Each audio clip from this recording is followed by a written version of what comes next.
யாரையாவது பாம்பு கடிச்சிருச்சுன்னா அவங்கள பதட்டப்பட விடாமல் அதிகமாக அவங்கள அசைய விடாமல் பார்த்துக்கிறணும். அப்படி செய்கிறதுனால ரத்த ஓட்டம் வேகமாக ஓடுறத நம்ம குறைக்கலாம். அதே மாதிரி பாம்பு கடித்த இடத்துக்கு மேலே கயரை வச்சு கட்டவே கூடாது. எதை வச்சும் கட்ட தேவையில்லை. அப்படி கட்டுனீங்கன்னா அந்த இடத்துக்கு மேலே ரத்த ஓட்டம் ஓடாமல் மொத்தத்துக்கு அந்த உறுப்பே செயலிழந்து போய் அதை எடுக்கக்கூடிய சூழ்நிலைக்கு கொண்டு போய் விட்டுரும். அதே மாதிரி கடிபட்ட இடத்துக்கு பக்கத்தில் வெட்டி விடவும் கூடாது, அதை வாயை வச்சு உரியவும் கூடாது. நீங்களே நல்லா யோசிச்சு பாருங்களேன், நம்ம ரத்த ஓட்டம் எப்படி ஓடிக்கிட்டு இருக்கோம் நம்ம உடம்புல. அதில் கலந்த நஞ்சை நம்ம அறுத்து விட்டா அது மொத்தமாக நஞ்சு மட்டும் வெளியே வந்துருமா, இல்லை அந்த ரத்தத்தை உறிஞ்சு துப்புனோம்னா அந்த நஞ்சை மட்டும் நம்ம தனியாக வெளியே எடுத்துட முடியுமா? சில பேருக்குலாம் நஞ்சு இல்லாத பாம்பு கூட கடிச்சிருக்கும். ஆனால் அவங்க அந்த கடிபட்ட இடத்துக்கு பக்கத்தில் வெட்டி விட்டதுனால அதிக ரத்தப்போக்காகி அதனால உயிரிழந்தவங்கலாம் அதிகமாக இருக்காங்க. அதனால இந்த வெட்டுறதோ உறிஞ்சு துப்புறதோ இது தவறான ஒரு வழிமுறை. இது எல்லாமே திரைப்படங்கள்ல காட்டப்படுற பாம்பு கடிக்கான தவறான முதலுதவி. பாம்பு கடிச்ச அதிகமான பேர் இந்த மாதிரி தவறுகள் செய்யறதுனால தான் உயிரிழந்திருக்காங்க.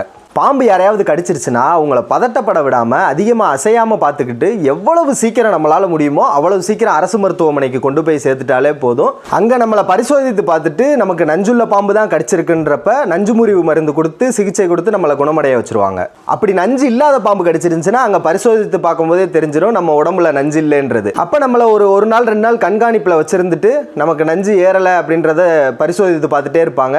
நமக்கு சுத்தமாக உடம்புல நஞ்சே இல்லைன்ற பட்சத்தில் நம்மளை வீட்டுக்கு அனுப்பிடுவாங்க. அதே மாதிரி நம்மளை கடித்த பாம்பை கையோடு எடுத்துகிட்டு போகணும், இல்லை புகைப்படம் எடுத்துகிட்டு போகணுன்றதே கிடையாது. ஏன்னா அங்கே நம்மளை பரிசோதித்து பார்த்துட்டு நஞ்சுள்ள பாம்பு தான் நம்மளை கடிச்சிருக்குன்னு உறுதி பண்ணதுக்கப்புறம் தான் நமக்கு நஞ்சு முறிவு மருந்து கொடுப்பாங்க.